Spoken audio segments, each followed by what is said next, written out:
and gentlemen. Welcome to the 7-Figure Fashion Business Podcast, where we talk about the fashion industry and how to get your fashion business to 7 figures.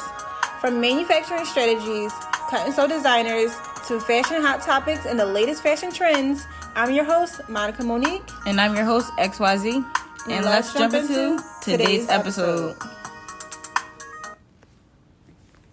Hi. Hi.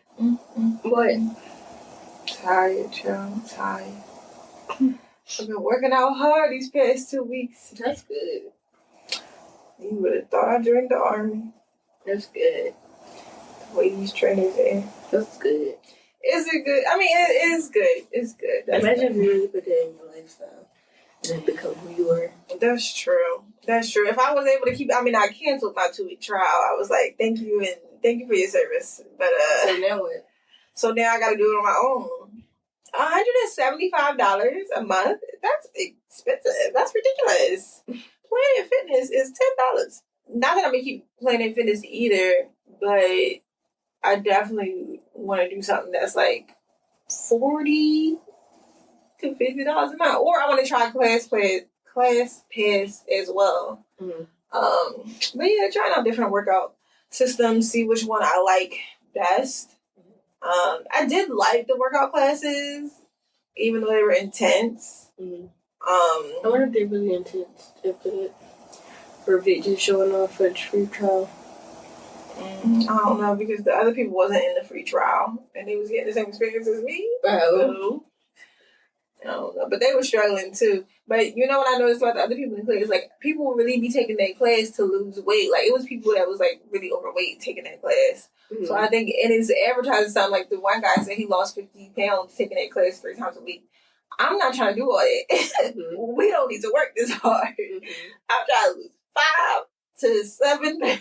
Mm-hmm. Why am I doing the military and climbing this wall? Like, I should be done with the 7 pounds by now. I did. I lost like 2.5 pounds, which is enough for me. I'm fine with that. But it was good, and I now know some workouts with weights that I can do on my own. Mm-hmm. So that's the point. But yeah, what about you? Your week or weekend? How was your past week? Work and fun. Work and then fun? With the fam. Okay. That was good. Spending time with the fam was always good. Mm-hmm. And I feel like we stopped doing it. I feel like social media, COVID changed a lot of stuff. Yeah. And like my little sister, she don't even know how to jump rope. But we used to like play double dutch. We used to go out. And my little cousin, like, he plays the game all the time. Mm-hmm. Like, you never went outside and played football with your friends or... Right. So, being at the park, everybody, like, forgot about their phones and we're just having a ball. Oh, that's good. Yeah. It was really good. Memories. Memories is everything. Stepping away from the phone is everything. Stepping away from working, too. Mm-hmm. And just distracting, not even distracting mom, but like relaxing. Yeah. That was really good. Yeah. I need to spend, I'm about to. I was going to say I need to spend more time with my family, but I'm about to go down south, South Carolina, North Carolina for 5 days. Mm-hmm. And hopefully spend some quality time with my family, my down south family at least, and that should be good. I haven't seen them. Well, a couple of them came up to Philly last year, so I saw a couple of them. But yeah, it'll be good to spend some quality time with them. And depending on, no, because I got moved right after. I was gonna say depending on like how nice it is, I might just stay for a couple of weeks. But I gotta move like literally 2 days after I come back. I was supposed to move into the new place, so kind of have to come back for that. Yeah. But I might end up going. I'm thinking about going down south for Thanksgiving time. Because they always come up here and they be irked sometimes that we don't ever go down there for the holidays. Mm-hmm. So maybe I'll do that. Mm-hmm. But yeah, I think it's super important to spend time with your family. And like little cousins and stuff is growing up. They might not even remember me anymore. I gotta be refreshed in their mind as cousin Monica or auntie Monica. Like, you know, I met you when you was 1, 2, and 3, but now you 8, 9, and 10. Probably don't even recognize me. I mean, we all look like family, but still. So that'd be nice. Yeah. Fashion wise, did you get into anything this week? Just working on my orders and really designing. Yeah. Organizing a schedule. I had to take like 2 days off just to sit and organize and write out a plan because I felt like I was going to the studio every day and I'm just doing like anything. I don't have a plan. So 1 hour I'm doing this, then I'm doing this, then I'm doing this, and I'm like, what did I even get done today? Right. Or like, what did I get done yesterday? I don't even know what I did. So I was like, okay. So Mondays we're gonna do this, Tuesdays we're gonna do this, Wednesdays we're gonna do this. And I had to organize like a schedule, like time wise. Like, okay, you need to be here by, because every day I'm getting there at like 11 to 8 a.m. one day. So like you gotta like just all over the place. Yeah. So I had to take a couple of days off to really sit and organize. So this week is we about to see how it go. Yeah. So Mondays is for podcasting content. Like strictly. Yeah, when I leave here. Either I'm gonna stay here, stay outside. Or I'm gonna go home and just organize my content for the week. Yeah. If in my package, I haven't waited on the package. I bought a grommet. Oh yeah, the new one. Yeah, the new one. I'm waiting on that to come. If my neighbor can grab it, well, if my mom neighbor can grab it, then like I'll stay here. But if not, then I gotta go get it. Cause somebody gonna sell it, but I really need it. Yeah. I thought you was gonna start getting stuff delivered to the studio. I know. I keep forgetting, and then I'm scared. Why? I'm not. I see everybody's packages. I see everybody's packages in the mailroom, and I don't know what the studio address is. Because for some reason it don't pop up. I know what the studio address is, but I don't. For some reason it don't pop up on GPS. Because it's like a building. I don't know. Okay. So you gotta figure that out first. Yeah. How to order before, and I could really pick up their packages and see what they put. I'm gonna do that. Yeah, you can. Yeah, you can do it too. I had wrote in there's like a couple pages in the 6-Figure Season playbook that is about like scheduling, like how to schedule your work-life balance and your work schedule too. I put in there a work-life balance because I think, like, you know how you said, like, you just was going every day? Like, so when were you just doing the life part? Like, living my life? Yeah. I wasn't. Nothing wrong with that. Oh, those people's distractions. No, it is something wrong with that. You need to scheduling time for yourself. Even, like, the family time that we were talking about, or, like, you need to be able to schedule time for yourself, too. Yeah, that's why I put the most important stuff in the beginning of the week. Because most likely on Thursdays, Fridays, and Saturdays, I'll be spending time with family, or like it's most likely more events that happen on that day or something that'll be going on that day. Or no, on those days. So I put the most important stuff first so that I could live life. And then me going every day, like I was slacking from taking care of the house, grocery shopping, like little stuff. Yeah. But that's still important because when I don't go grocery shopping, I eat unhealthy. Yeah, you eat so like it's all like a balance. I had to take a day off to balance. Yeah, every single day. For me, the way I kind of put it, the work-life schedule is almost similar to the store schedule, but it like more detailed. So basically, do you give yourself 2 days off? For me, my store days off, my Sunday and Monday are my 2 days off. Then during prom season, my Tuesday and Wednesday is for me to pick up stuff from the seamstress to or drop stuff off or pick stuff up. So, for example, if I drop off 3 dresses to her on a Tuesday, I usually give her stuff to be done the following week or within 2 weeks. So if I drop it off on one Tuesday, then the next Wednesday or Tuesday, I'll pick it up from her. But really, Tuesdays and Wednesdays are for delegating tasks to other people. So it's usually when I'll put, like, okay, Huda, these are the dresses you're going to focus on this week. Nia, these are the dresses you're going to focus on this week. Like, So that would be Tuesday and Wednesday. And then Thursday, Friday, and Saturday is for fittings, consultations. So, like, how you set up new business. And on each day, for me, and this is bad, but for me, I create content in bed between 10 p.m. and 11 p.m. So basically, I can't do it while I'm at the store. I don't know why. I've tried, but maybe because I'm too busy working on the garment or working with customers, or I just can't mentally get in the space because there's stuff going on around me. But when I lay down in bed before I'm ready to go to sleep, instead of scrolling on Instagram, I'll go to the reels and start creating a whole bunch of different reels from the little clips that I put together while working at the store.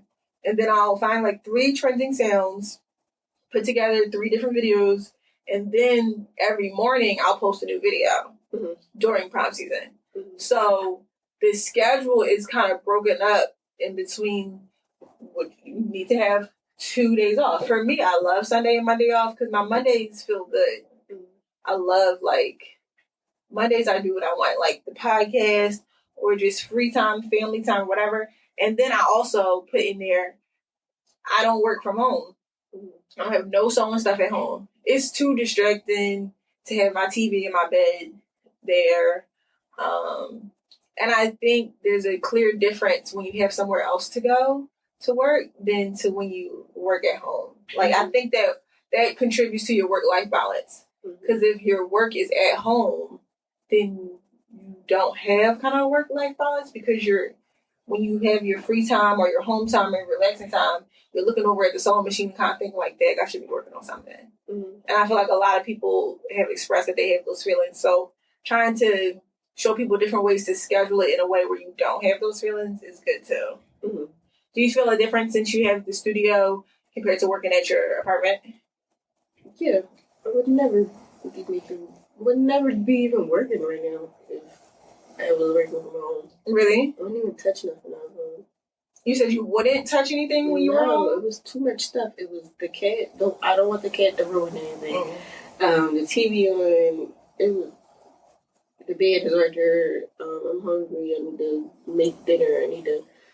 Or sometimes it's like, well, washing dishes is more important than sewing right now. So let me wash these dishes. Yeah. So it was just a lot of distractions. Yeah. But it wasn't even like they were distractions. It's just like you in your mind thinking, I should wash the dishes. Versus at the studio, you're like, I'm here to work. I'm going to work. One day I was doing all 3 things at the same time. I was sewing on the sewing machine. I was cooking, and I was like cleaning at the same time. Oh, like you had something on the pot. Child. And then like I'm gonna wipe this, and I'm gonna go sew. Then I'm gonna check the pot. I was doing it all at the same time. You're going to drive yourself crazy. Like, literally, I think it's a problem. And I know people are like, oh, well, I can't afford a studio space. I can't afford to work outside of my house. I think there are ways. Some studios are as cheap as $200. You can rent a storage space and use that as your studio, like those box storage things that people put their clothes in. Like, first month $1. Like, you can even set up your stuff in there. Like, there's so many businesses that are looking to make extra income that have empty office spaces. So many places downtown that have empty office spaces that are looking to fill it with people who want to come in and work and use it as their studio space. And a lot of these office spaces, they have access to free printers and coffee machine and water. Like, it would just be such a better experience if you had an outside space to work rather than your house or apartment. I'm telling you, it will make a difference in how effective you are when you go to work too. Yeah, very different. And then I used to not want to pull out the fabric. I had to organize fabric in my house. It was in the closet. I'm like, I'm not going in that closet. So all that stuff didn't get done. Yeah. So it changed a lot of different areas of your business. It did. And now I'm actually, if I don't go to the studio, I didn't go on Saturday, so I went yesterday. Because I felt bad that I didn't go on Saturday because we went to the break. Oh, okay. So I went yesterday. But Sundays, no, I'm not going to the studio. That's my day off. Yeah. And Monday's going to be my day off too. Yeah. For the podcast. Right. And speaking of days off, so I recently switched the girls' who work in my store, I switched their pay schedule to Sunday instead of Saturday. And originally it was Friday, and then it switched to Saturday, and then switched from Saturday to Sunday recently. Because I was like, well, me trying to go into, okay, this is how many hours you work this week, and da-da-da, while also opening the store on Saturday morning, I just felt like that was too hectic. And then sometimes I was sending stuff at 2 p.m. or sending payment at 5 p.m. or whatever when the store closed. So I was like, Sundays will be better because I'm off on Sundays and I can just do it every morning and get it done, look at that, whatever. When I tell you, Sundays is worse than Saturdays. I don't know why. It's because I'm so ingrained in doing nothing on Sundays. I usually turn my phone off on Saturday night and I don't even wake up until the Lord wakes me up. I go have brunch every Sunday. That's really the only day I eat out. Or I'll go to the poppy store if I want to save a little money. I'll go to the poppy store and get breakfast, wake up, maybe put on like a stand-up comedy thing on Netflix because I never be feeling like going through all the movies and then I never pick a movie, whatever. But if it's a stand-up comedy thing, you should watch Supercell. Supercell? Mm-hmm. So you don't gotta watch. You don't gotta search for none of this every day. Okay. It's a superhero movie. It's so good. It's a superhero. I don't be getting into superhero. And you gonna like that? You gonna like? I mean, not a movie. It's a series. Oh, it's a series. You gonna like the men on there? They're very good. Okay, I'll look it up. But yeah, so I usually put on like a stand-up comedy because I really don't care who the comedian is. I'm like, let's see if this person is funny.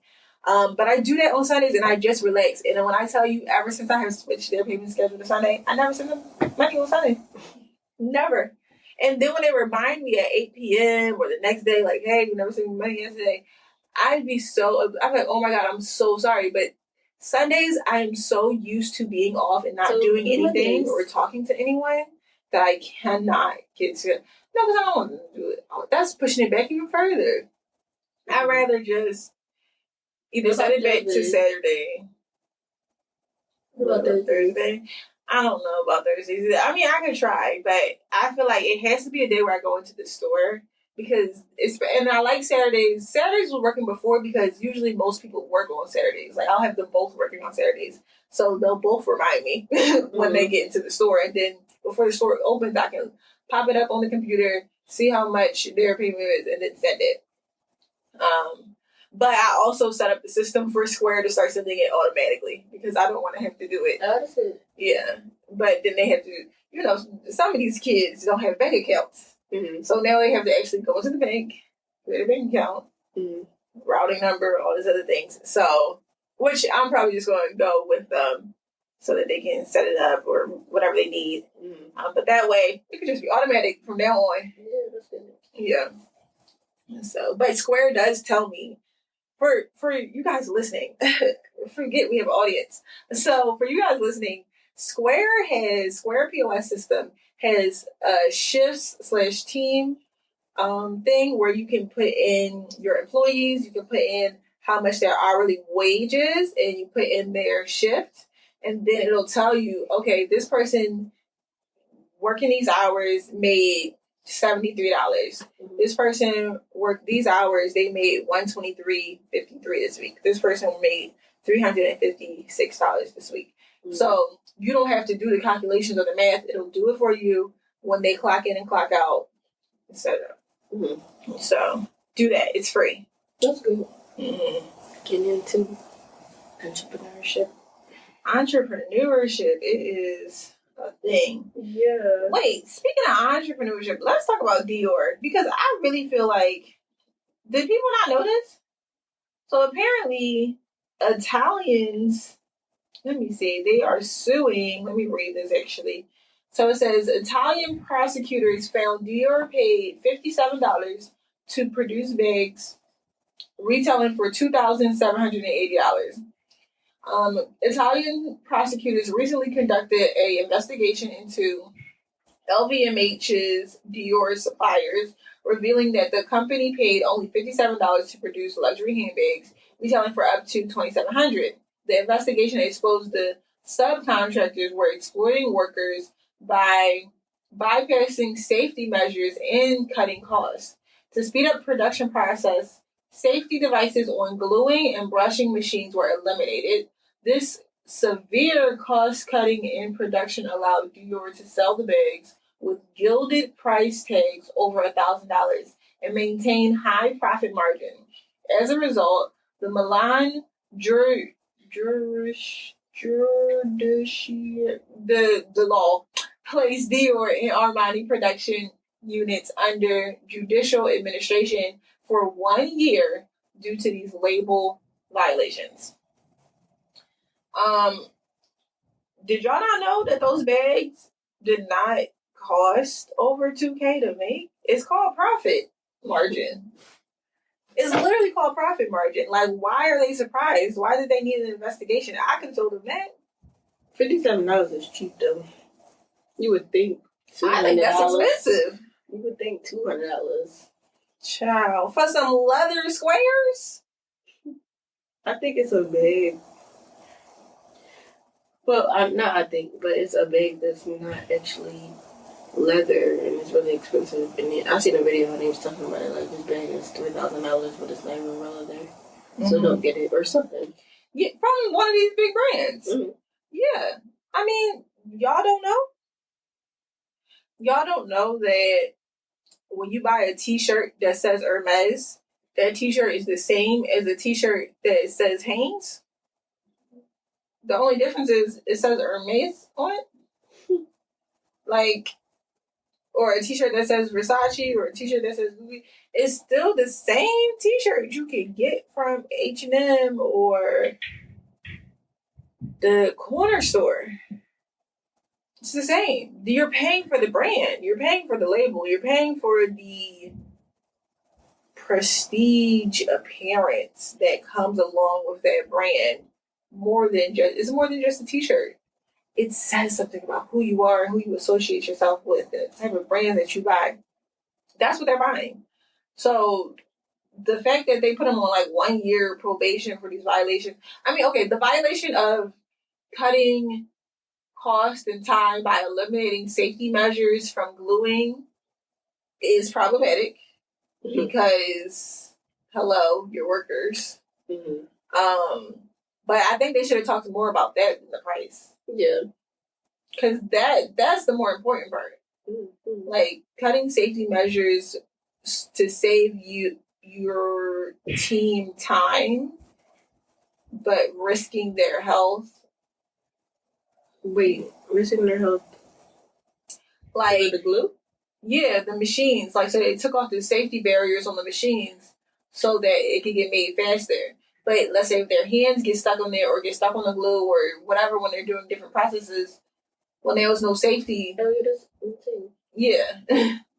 But now they can do it faster, but they're risking their hands. Mm-hmm. So. I wonder what's the tea? I wonder if these big brands will ever get exposed. Like, what's the tea when working for them? I mean, we could probably look it up.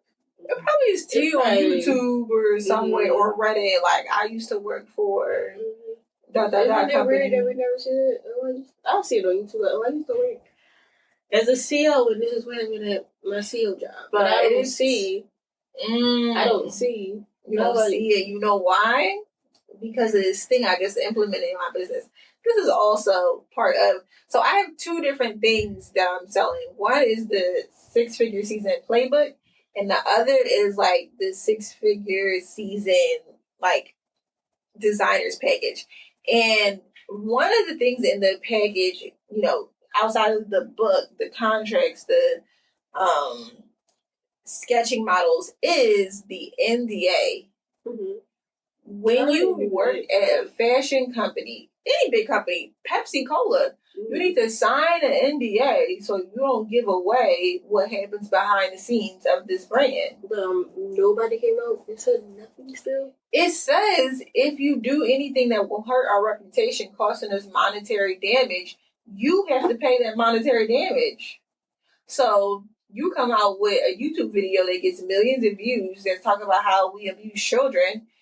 Somebody can put a campaign strike against us and then cost us millions of dollars. Well, it was a cause and effect from your YouTube video, so now we can sue you for those millions of dollars that we lost. I don't think they want those type of problems. There's got to be a way around these. Because pay the money for probably the damage. because it's some people speaking out on like celebrities like rappers. I'm pretty sure they sign NDAs, but how they getting around it. Mm. And then some people be like, "Oh, my NDA expires in a year, so I got some tea for y'all." Like, Yeah. are y'all signing like life? The NDAs that aren't for my company are like 3 and 5 years. It's an NDA and a non-compete. So an NDA is a non-disclosure agreement where your employees can't disclose things that have been in your brand or give away secrets to your brand, how y'all make things, how you do things, whatever. Just like if you work for Coca-Cola, you can't give away the formula to how they make the drink. A non-compete is you can't work for Coca-Cola and then start a company like Coca-Cola. Mm-hmm. So basically saying you can't make a company so similar to what we do. Let's say a soda company that tastes the same or similar or whatever, with the same customer, the same graphics, whatever. Like, for example, I think that Coca-Cola is probably really different than Propel water or V8 but even I'm trying to think of a soda company that does not compete with Coca-Cola, because I view Coca-Cola and Pepsi as competition. Maybe Orange Fanta. Like, if somebody who worked at Coca-Cola started Orange Fanta, would they be a direct competitor? I don't think so. But anyway, a non-compete agreement is basically when you have your employees sign a contract that they're not going to come out with a competitive company that is where the customer is the direct competition to their customer. So you need both those things if you have a company, in any company. Yeah, I think they're important. Really important. If you work for Google, you don't want somebody starting Bing.com. If you work for Facebook, you don't want somebody to quit and then start Twitter. That is like a direct competition. So I think those are really important. But yeah, I think that's why we don't see the tea on behind the scenes. That's why, but nobody even want to break these NDAs. They don't got money to break it. These companies got money. You need to. It's an example, though. I think it shows that these NDAs is real, and a cease and desist. Because even if you didn't sign an NDA for the company, you never worked for the company, but you found out what was going on behind the scenes, and then you're gonna break the footage. The company can send you a cease and desist and say that if you cause monetary damage to my company, like, honestly, it's just a threat. I think that they can't back up. But if you cause monetary damage to my company, we can sue you for that monetary damage. That's enough to scare a person into not saying nothing. So, because they don't know that that's just an empty threat. But yeah, that's why you don't see no tea. We'll never know. We'll never know. Should this be a short episode? Sure. We're going to learn. We're going to get the tea and we're going to put it in the podcast. I'm going to get the tea. You going to get it? I'm going to go work and I'm going to fake sign it and then... You can't fake sign it. If you put a dot, it's still your dot. I'm going to get a mask and I'm going to be a whole different person. I'm going to change my identity. Huh? Okay. I'm going to go as like a fat man. Okay. They don't have a fat man. I'm going to sign a whole different name. And yeah, I'm going to learn what I learned and I'm going to come out. I think you're going to get sued. They're not going to know. I think they're going to know. How would they know? How would they know? Nobody's going to know. They're going to know. How would they know? Anyway, are we counting our blessings? We need to count the tea. Count your blessings. Before you count your monies. Bye. Bye.